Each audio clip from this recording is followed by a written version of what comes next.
All right, so we're back here. Oh, let me get my mic straight. Yeah, so we're back here on another Couch Coach Live. We are here. So we continue our annual NFL preview this week, where we'll be talking about the North, the AFC and NFC and AFC North. So yeah, we're here. We got what's going on, Maui? Chilling, man. Another week. You know what I'm saying? Yes, indeed. I feel Yes, a little indeed. bit. I feel like it's the third round since I done came back. I feel a little more comfortable. Yes, absolutely. And we got a special guest in the building. We got our guy Alex Fleming, Florida Sun Review, Fantasy and Flavors podcast, and also my NBA carousel boss. What's going on, Alex? How you doing? I'm nobody's boss. I'm down to earth. Thank you for having me on the show. Hey man, All right. appreciate you for coming on, man. So yeah, let's get it started with the AFC North. So fellas, we'll go around the horn. The biggest storyline in the AFC North. What you got, Alex? Everybody's looking at Cleveland, but they paper champions. They're not doing anything in the North. The real question in the North is that Pittsburgh is falling from grace, and this is Baltimore. Yeah. Who you got, Maui? Man, you know what's weird? I said the same thing. I said, biggest storyline to me is the Ravens and the Steelers going to let the Browns become the new kings of the division. Right. Yeah. Actually, you know what's funny? So Matt's actually a little bit different. The Baltimore Ravens, can they take that next leap? We all know the pressure with Lamar Jackson fairly and unfairly at times. But, you know, in a situation now where they got over that hump, they lost, you know, and they 14-2 season, they lost to Tennessee in the first round, and then they came back this year and won, and then they fell very short against Buffalo. So now, you know, Ravens Nation's probably thinking to themselves, hey, it's time to take the next step. We need to make it to the conference championship. Right. Now, let's be honest with each other, guys. All right. Yeah. So Lamar Jackson lost to Josh Allen, that damn good defense. Yeah. Baker Mayfield couldn't outduel Chad Henne. Yeah. I'm with you, B. I'm with you. But I'm telling you, but you know how they do with Lamar though. They unfairly, and I look at it because the whole Patrick Mahomes and how he's overachieved in his short career. They put them two together unfairly. But like you said, if the pressure's on. But I will say this: the more and more I look, it seemed like everybody is saying this. It's the Ravens division. You know what I mean? Even though the Browns got everything, plus the sprinkles, the nuts, and the cherry and extra whipped cream on a Sunday. They got everything. But it's still something there that you say, I don't believe in them. Well, it's that bomb at quarterback. Okay, riddle me this, Batman. You got not one but two good running backs. You got a top 15 wide receiver and a top 20 wide receiver. You got an excellent bench. Your defense is bend but don't break. And you got an offensive coordinator become Coach Stefanski, and you're still not winning games. What's the common denominator? The bum at quarterback. We'll get into that. Yeah, but so now what's the biggest question in the AFC North? I'm gonna go with you first, Maui. What you got? For me, being a Steeler, so what is they really going to do? Like, I don't see anything that excites me. The line is, and then they lost two important people on the line, even though they was old. I just want to see what they're going to do. All I know is Ben Roethlisberger. Like, what other star they got? I don't trust Juju. You know what I'm saying? I don't see, and then I see why, but I don't see anything else. I mean, my biggest question to me, I want to see what they're going to do. Yeah. So, what you got, Alex? Well, before I have to go and greet this table, I have to vehemently disagree with you, sir. Najee Harris is a star. He was averaging 4 yards a carry with the second string offensive line the other night at the Canton game, Hall of Fame. Plus, Chase Claypool. I've been trying to tell people about Claypool when I saw him at the 2020 Combine. Nobody was paying attention to Claypool because they had their eyes on Justin Jefferson, well-deserved, and CD Lamb. Well, guess who had a better year? Can I ask a question? Yeah. Ask away. Are you a Steeler? I love all football, but I'm damn sure not a Steeler. Okay, you smell like it. You just like, let me get a pen. Smell like a Steeler? No, I know the squad. Okay, all right. Yeah. My biggest question mark has got to be the Cleveland Browns. I think they're another team where I think if they don't make it, to the conference championship, it's on Cleveland. That's on them. They got the team that's loaded. Like we talked, like guys alluded earlier. I think they have the pieces, and y'all talk about Baker Mayfield, but when it counted in November, December during this run, he balled out. Now the question mark is he going to continue that November, December surge that he had? That will it continue in the this season? And then you just look at what they improved on a defensive line. You look at bringing in Davion Clowney, and then also the acquisition of JOK as far as in the draft. Getting him in the second round, pretty much a first round caliber player, getting him there, and then it's definitely going to improve on there. And the thing with them is that they blew a lot of leads. That's their biggest issue was essentially third down defense. So you're hoping with those two acquisitions can definitely help solidify that. But if Cleveland don't succeed, that's on them. They got the talent, they got everything around, so it's on them. It's on them. I need a 2-minute pause after I say this. Okay. Yeah. I think the biggest acquisition for Cleveland was Greg Newsome, the cornerback out of Northwestern, because that secondary was suspect chin, if you know what I mean. The offensive line's been solid. Baker Mayfield was from the first half of the season. The second half of the season is when he heated up. I'm not even proud saying this. I'm not happy to say this, and I don't want to admit this. But I think if any team's got the formula to beat the Kansas City Chiefs, it's the Cleveland Browns. Yeah. So I have a question. Wasn't the second half of the season, he didn't have OBJ, right? Didn't he play better without OBJ? Or am I tripping? Oh, if you've been paying attention to Fantasy and Flavors, the NFL Carousel, or any of the shows that I visit frequently, I tell everybody, Baker plays better without OBJ. That's why OBJ is going to be on his best behavior. OBJ is going to be that girlfriend who just found out her ex-boyfriend got the winning lottery ticket. Oh, she going to behave. Oh, yeah. Right. Yeah. Yeah, he been balling ever since. Like, that's one thing with Cleveland. You gotta, you don't know. That's the thing, that the biggest question mark. And that's that really is the biggest question mark. But like, I hadn't really followed up on my team, and he's right. Claypool. It's a few little acquisitions, but it's still. I remember the beginning of the first half of last season where they was being all dominant, and then that October and going into November, and then people start getting hurt. You know what I mean? Yeah. And then everything just changed, and it was like, okay, he's not throwing down the field no more to Claypool. He's throwing short passes, and he's not running the ball. Like, they're not committing to anything but just throwing these short passes. I remember that. So I'm like, you lost some veterans on your offensive line. So what are you going to do now? What's really going to happen? Yeah, and and that's they're like you said, like Alex was saying earlier, this team has what it takes to beat Kansas City, Buffalo, Tennessee, everybody that's leading this division. It's going to be on them. Like, to me, if they don't get it done, it's a Cleveland problem. So So breakout player in the AFC North, who you got? I got Marquise Brown.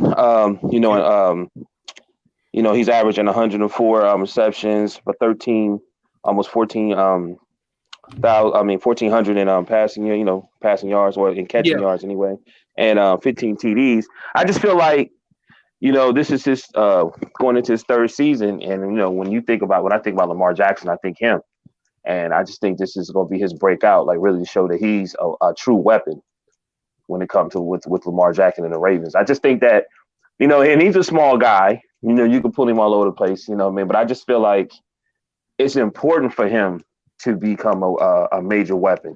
You know what I'm saying? Because that'll help Lamar also. Because the one thing I remember last year, they was like, we're letting him run the ball. We want him to pass. We're letting him run the ball. So I think that's this is going to be, you got to catch the ball.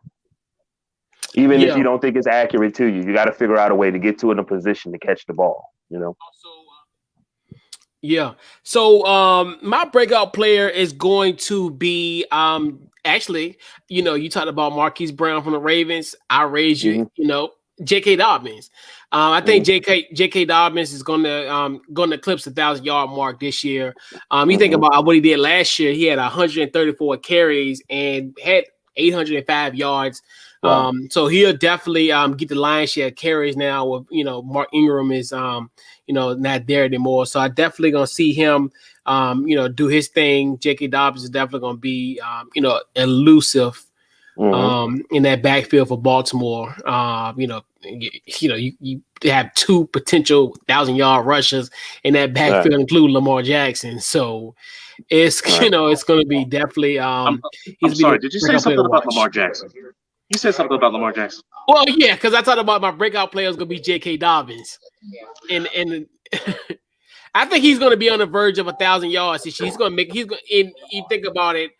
Like I said, because last year he had 805 yards only with 134 carries. So you got to think to yourself, he's going to get more of the line shares of the carries. Because Mark Ingram's gone. He went to Houston. Poor Mark Ingram. But yeah. So Alex, who's your breakout player? You won't like this, but he's a rookie. My breakout player is Jamar Chase. I thought about that too, and there's nothing wrong with that. Hey, I like that. Let's look at the secondaries in the AFC North, other than Baltimore. Pittsburgh, suspect. They no longer have Nelson, and I don't trust the other guy. Cleveland, Grant Delpit can't stay healthy. And do you trust Denzel Ward against number ones? I don't. Now, one thing that's funny to me is that all this reunited and it feels so good is happening in the NFL. Tua with Jalen Waddle, and you got, Joe Burrow with Jamar Chase and Higgins. And I'm thinking Higgins would have been a breakout star, but somebody went down with an injury. So you're going to add a 6'3" monster who runs a 4.4 40 with only 3% body fat to a Cincinnati squad that desperately needs a vertical threat. I think Jamar Chase is going to give people nightmares. Yeah, and I think that's a good acquisition, and that's another one where I was questioning it because you could have got Penei Sewell, but that's here nor there, and I think that was a good fit for them at that time. But they did get Jamar Chase, which they do need a wide receiver threat, so that definitely help in that division as well. So, fellas.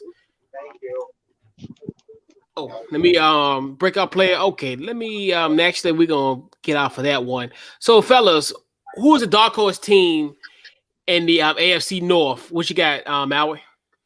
I'm gonna say Steelers.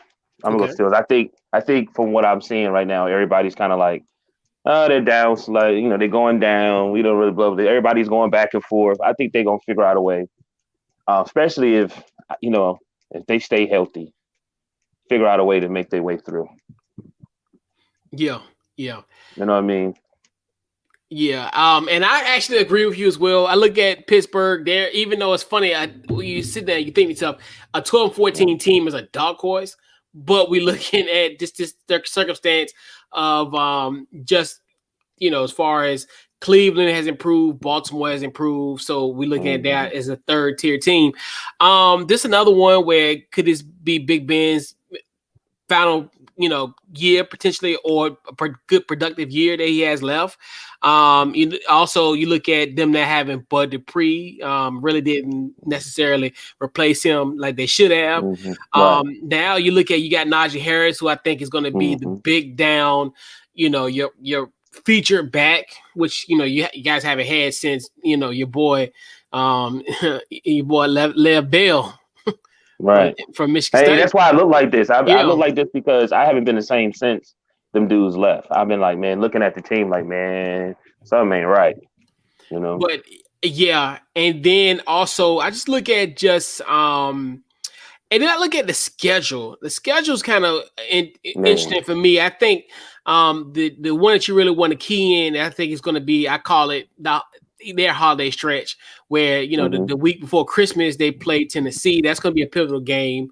Then the 26th is going to be at Kansas City, and then they close out the season in Cleveland and then Baltimore. So those are going to be kind of pivotal game. pivotal games when it comes to the stretch of who's going to win this NFC North. I think it's going to definitely come into that play as far as those definitely those 2 games that Pittsburgh have in those 2 weeks could definitely they could shake up the AFC North. So I definitely think they got a legitimate shot, even though, like we said, we talk about 12-14 as a dark horse, but that's how good I think the North is, that that we can count last year's divisional champs as a dark horse. So I don't know if it's a good thing or a bad thing, but they're ones I think they could be could be a frightening they could incite some fear in teams in December and January. So that's going to be interesting thing with that.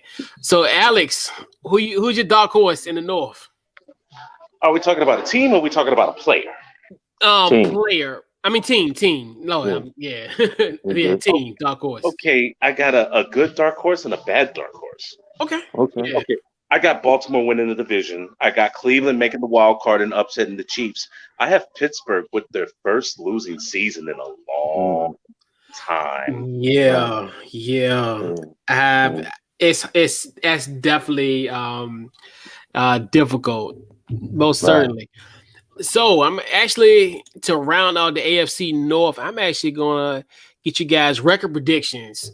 So I'm gonna go with you first, Alex. Who you? I know you alluded earlier about Baltimore winning the division. So I'm asking for your records. Who you got, Alex? Baltimore 13-4, Cleveland 12-5, Pittsburgh unfortunately 8-9, and then Cincinnati 6-11. Okay. All right. What you got, Maui? I got Bengals 5-2, Ravens 13-4.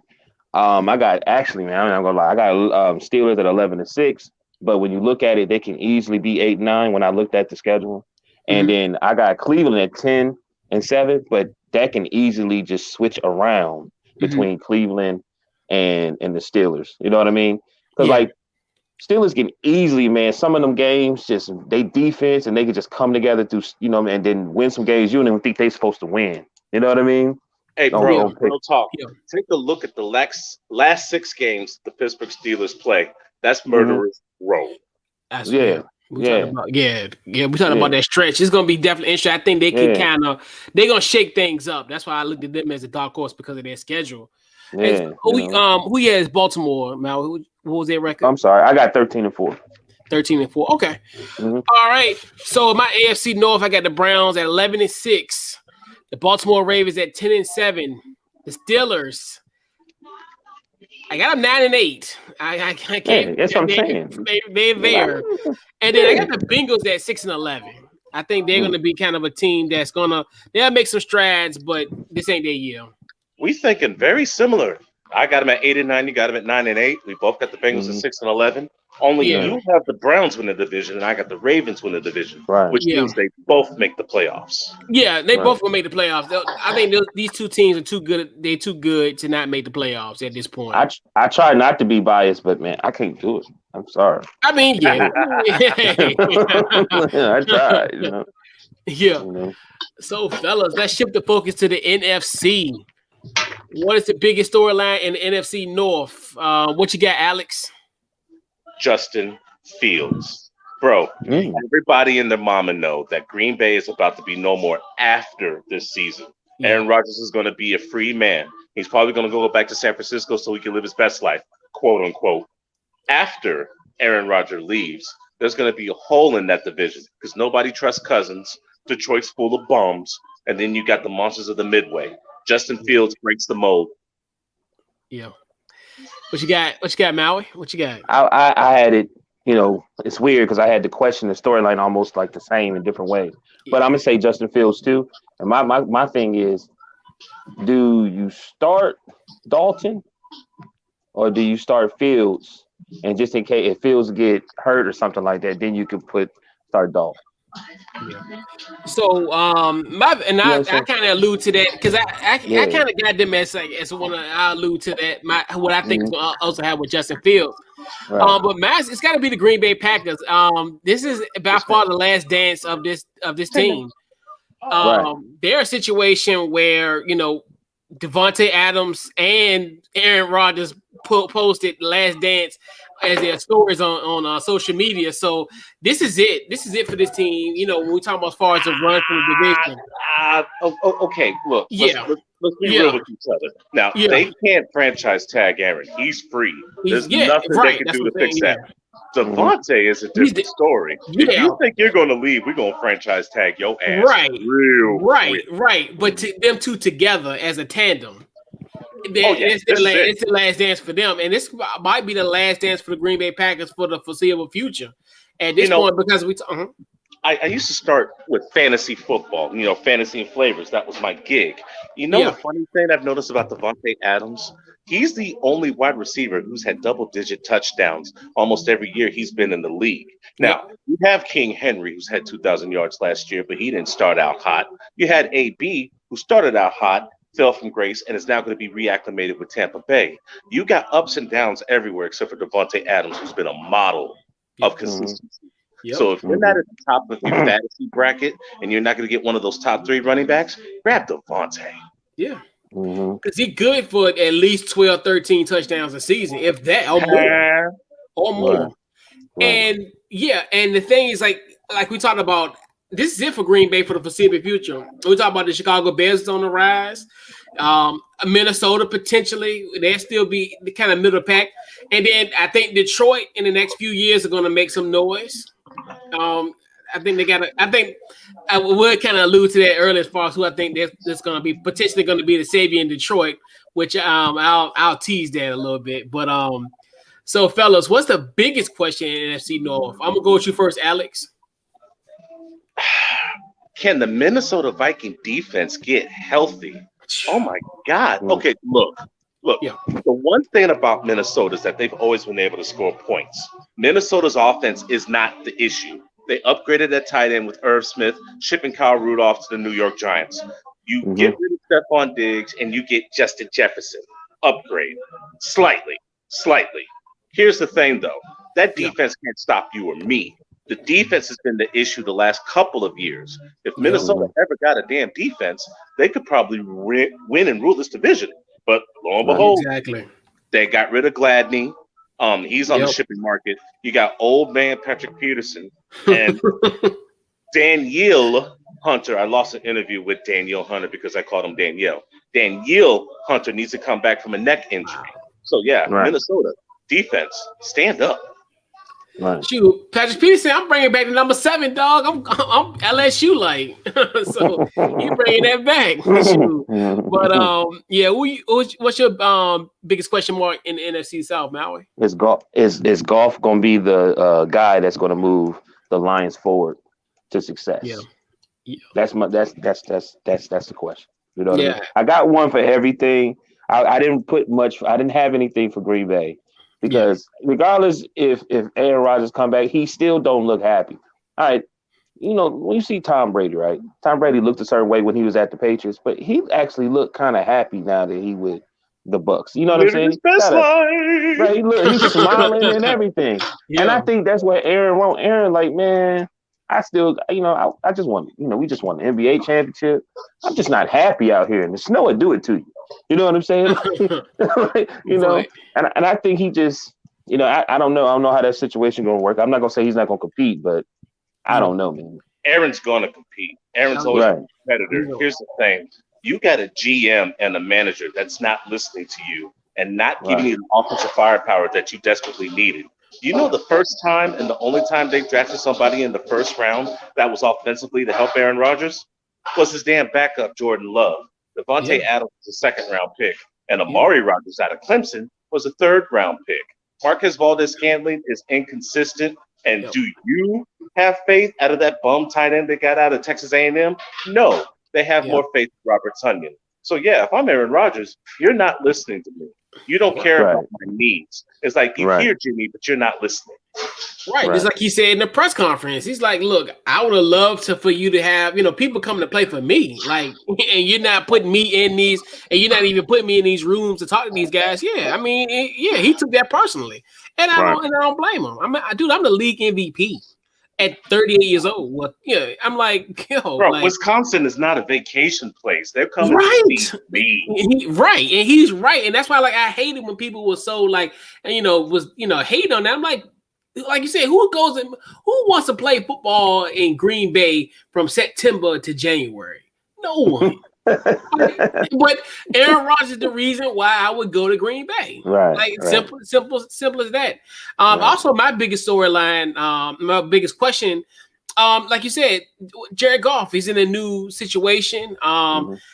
I'm really curious what Mark Brunell, the quarterback coach with the Detroit Lions, is going to do with Jared Goff. I think Jared Goff is just going to be a bridge guy. I think their quarterback of the future is going to be in the 2022 NFL draft, which I'll talk about a little later.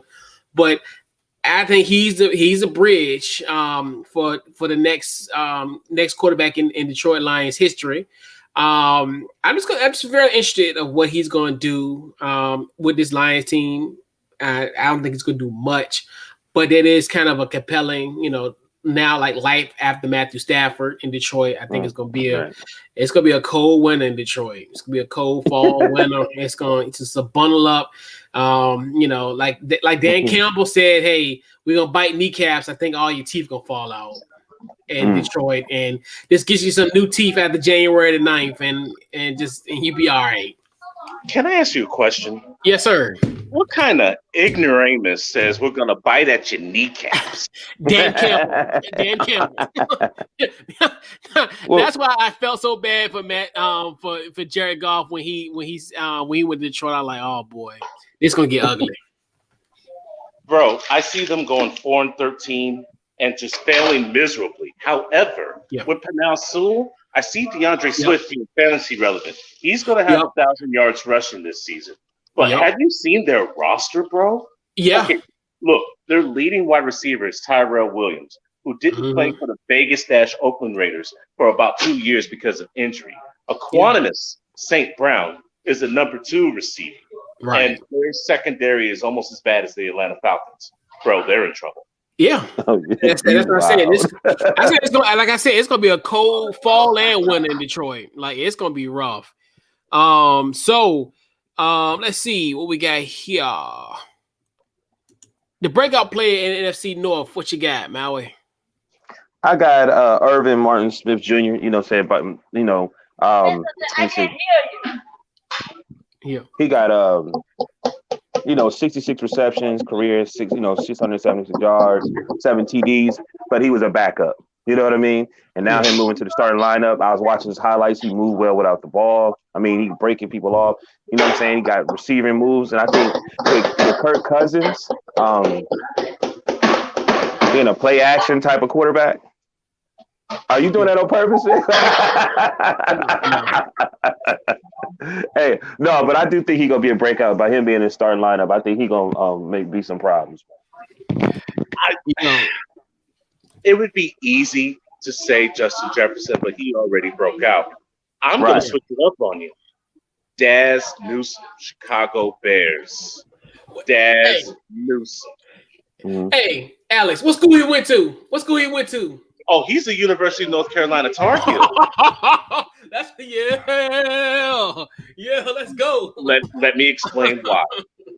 Once they get rid of that bozo playing the starting position in Chicago after week 1, when the Rams get rid of the redhead, Justin Fields is going to come in and save this team.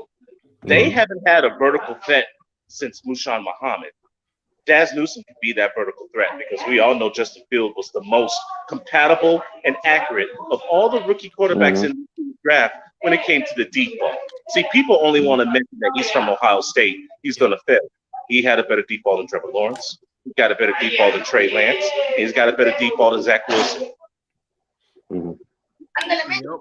I agree. Yep. Yeah. Actually, my breakout player is T.J. Hawkinson. So T.J. Hawkinson is the tight end for the Detroit Lions. The thing about him, and the only reason I think he's the only bright spot in this Detroit mind is like we talk about Penal Sewell and Swift. He's another guy. He's at Iowa. He's a George Kittle kind of clone per se. He's another one. I think he's gonna be at the seat of the table as far as tight ends is concerned, with that is concerned. Because last year, he had 723 yards receiving last year and 6 touchdowns. So I definitely think if Jared Goff has any type of success, it's going to be it's going to be passing to him. Like we talked about, they lost 2 of their receivers, their top receivers, last year in free agency. So he's pretty much their only threat offensively. So I definitely look at that as the breakout player. Right. So dark horse team in the NFC North. What you got? I got the Vikings. Okay. Seem like it's. I just feel like I don't know, man. Like I was paying attention to other team. Like I still feel like the Bears, even though we giving Justin Fields all this shine, but I was like, what do you do? Are they gonna start Dalton? Are they gonna start Dalton first, or are they gonna push Fields first? They're gonna start Dalton Sunday night football. Chicago Bears versus Rams. Let Dalton get killed. Let Fields pick up the pieces. Yeah. Right. But how long has Chicago been doing it? But I know Justin is a special player. But that's how all long I'm has saying. it been since Chicago had a black quarterback? Never. I mean, as far as a one that's consistent, and I mean, nobody. I mean, I don't look at Chris. Look at Coach's face. Like I'm befuddled because I'm like, I don't think. I mean, Jason Campbell. Cordell Stewart. That's it. Right. I mean, but we weren't alive when they had their first black quarterback. Yeah, obviously. Yeah. Right. So we should be happy. We just gotta wait. I mean, hey, but hey, it's gonna happen. I'm just saying, the Vikings. I felt like, I'm saying they got a decent offense, man. I think they could pull through it. It's they're still like probably the only team besides, like you said, the defense. They really don't have too many questions. They offense, they can pull through. Green Bay is Green Bay, but the Bears, they got a defense, but they still got to do quarterback. You know what I'm saying? And then the Lions. So I just think they should be able to pull through if they stay healthy. Yeah. I actually agree. Dark horse is the Minnesota Vikings. Offense isn't the issue. The defense is the issue. If that defense plays 500, they can have a 10-7, 11-6 record because the offense is so damn good. Yeah, big time.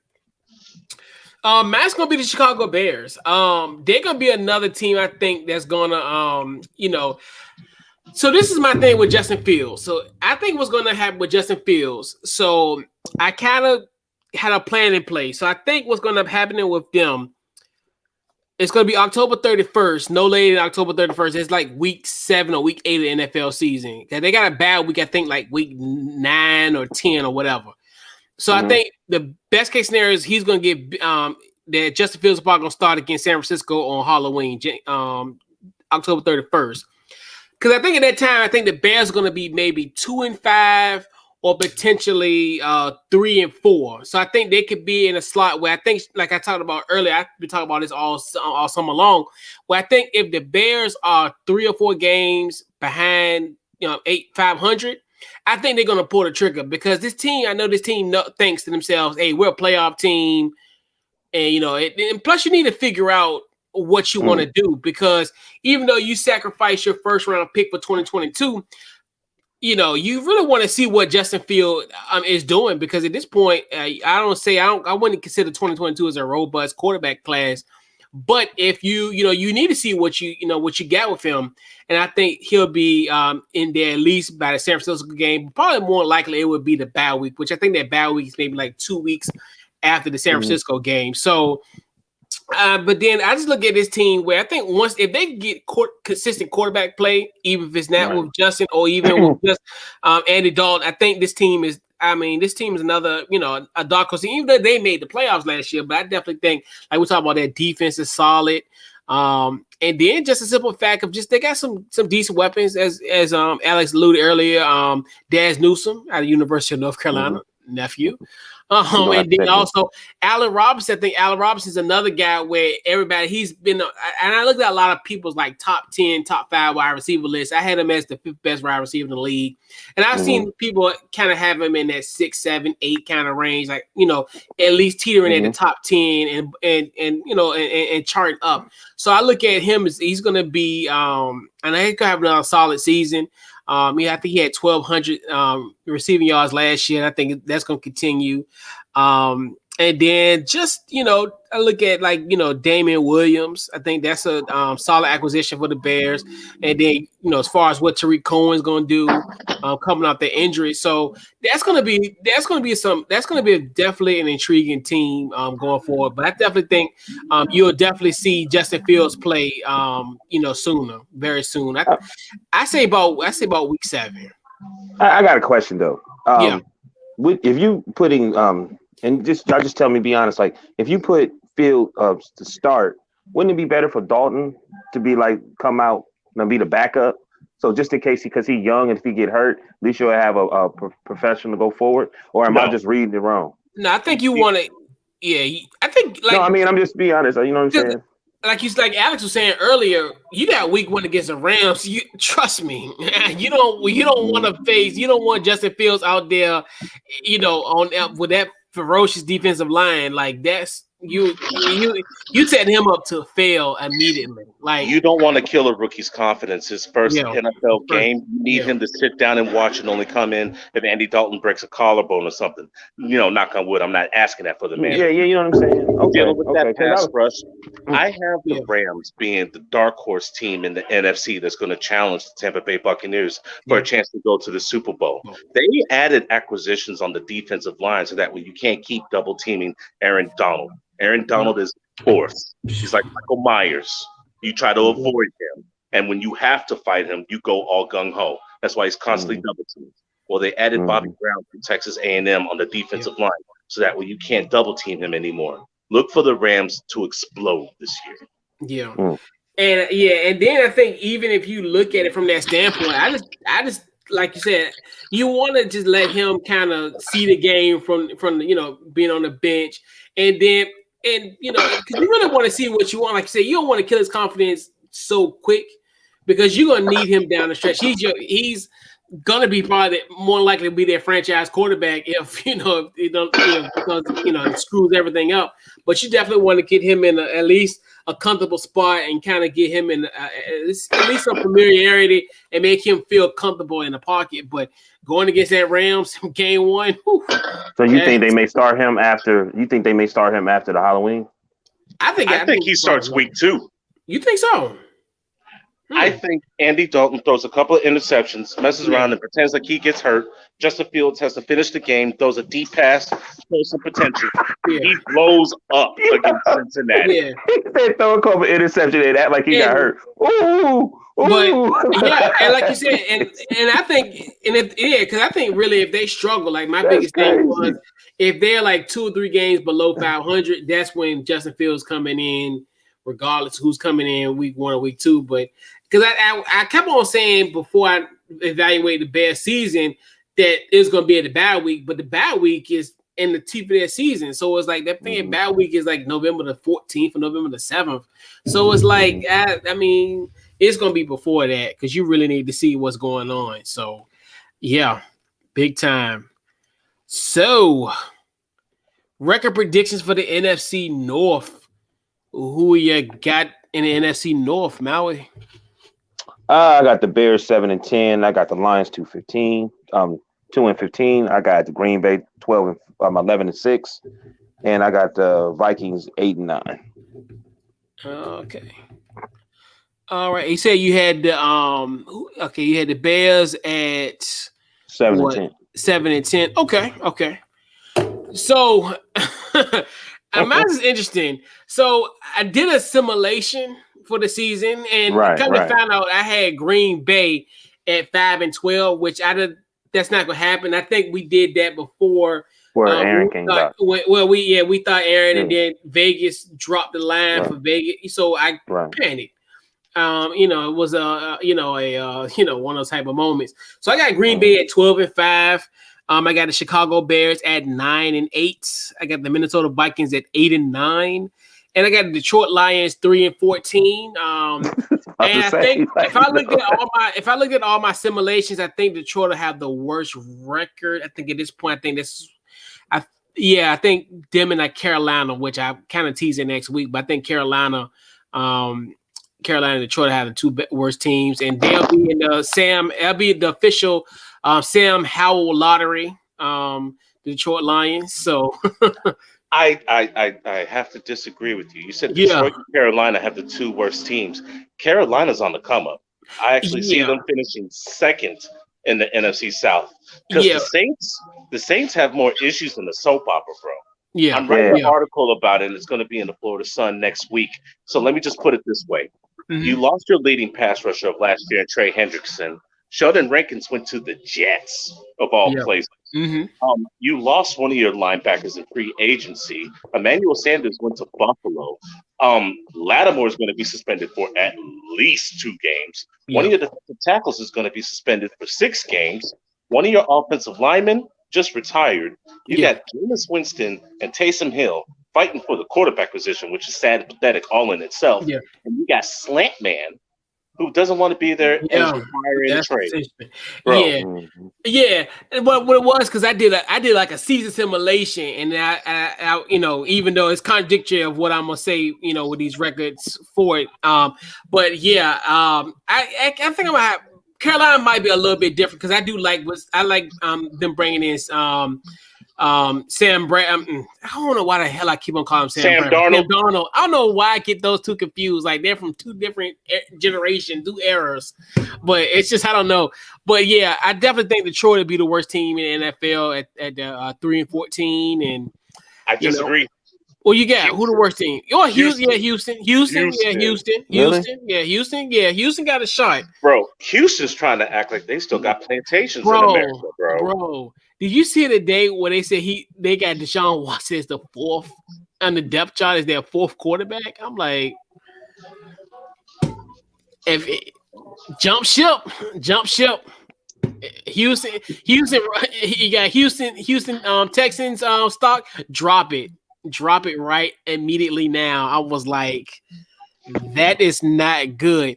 So Alex, what's your record prediction for the NFC North? Green Bay wins that division. I'm thinking 13-4, maybe 12-5. I'm leaning more 12-5. Mm-hmm. Bears sneak into the playoff 11-6. They have the second best division record. Minnesota finishes at 10-7, but on the outside looking in for the playoffs. Detroit 4-13. 4-13. Oh, you giving them 4 wins, Alex? I see. I'm being nice. Give them 4 wins. I gave him 2. Yeah, you far too kind. You giving them. You giving them. I gave him 2. Yeah, and it's gonna be very hard pressed. This team, like you said, this team is horrible, man. It's bad. It's really bad. But it's almost like what I told Say It Again last night. The Detroit Lions team is as dirty and musty as Cleveland streets. No. Hey, I'm from Akron. They're 2 different places, so don't even do that to me. I was in your neck of the woods just last week. I was at Canton, Ohio, doing the Hall of Fame. So, really? Yeah. So before we wrap up the show, Alex, how was the weekend? Oh, bro. Okay. Journalists, reporters, and writers work their way to be earning a spot to cover the Hall of Fame. I was the last man in. I wasn't tripping. Everything is advertised. The Hall of Fame Museum is holy ground for any football fan. Hey, let me tell you a story. We get to that. Yeah. There's no Democrat or Republican. There's no black or white. There's no rich or poor. There's only football fans at that museum. Yeah, then you got to think this was a centennial and the 2021 class. So you have 28 brand new Hall of Famers. I got to speak and talk to Warren Moon, got to interview Terrell Davis and Andre Reed. I got personal interviews with more Hall of Famers, but I'm writing articles about them, so I can't say everything. But Charles Woodson, Isaac Bruce being one of the couple. Nothing but fun. Was in the Steelers press conference after that horrible Hall of Fame game. Got to meet Tomlin. Me and Tomlin were the only dark things that was inside that press conference room. Let me just say that right here and right now. It was very successful.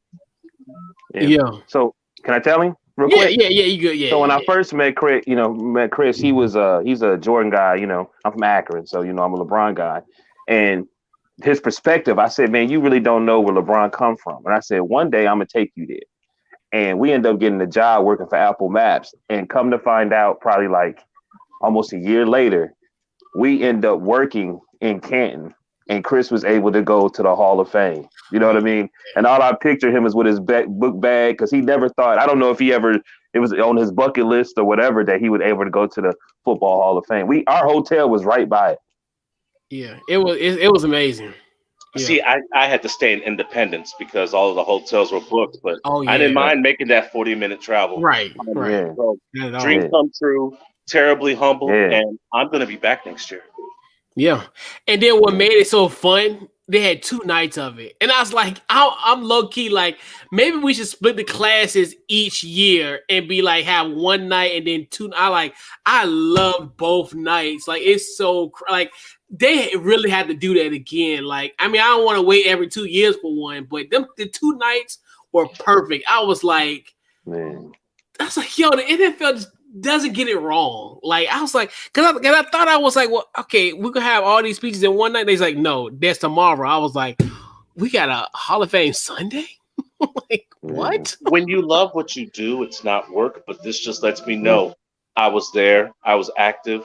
Yeah. I was a stranger to people when I got there Tuesday, Wednesday. I'm not a stranger to those people that I met, which lets me know I have to work even harder now. Yep. Right. Yeah. Right. Yeah. And you catch them at a time that they're happy to talk. Like, they're happy to be there. You know what I mean? You ever know, like, you go see somebody and they don't want to be bothered. Like, they're at a place where they want to express themselves where they're the most vulnerable. Congratulations to you. Yeah. Congratulations to you. Yeah. And it was great. I was like, man, this is like, I was like, all that. I was like, man, that's a dream. I was like, that was great. That was, I know that was just a bucket list item. But yeah, man. Bro, if I didn't have haters before, I damn sure got them now. Oh, absolutely. Yeah, big time. So, yeah, man. Once again, another great show. Definitely appreciate you, Alex, for coming through tonight.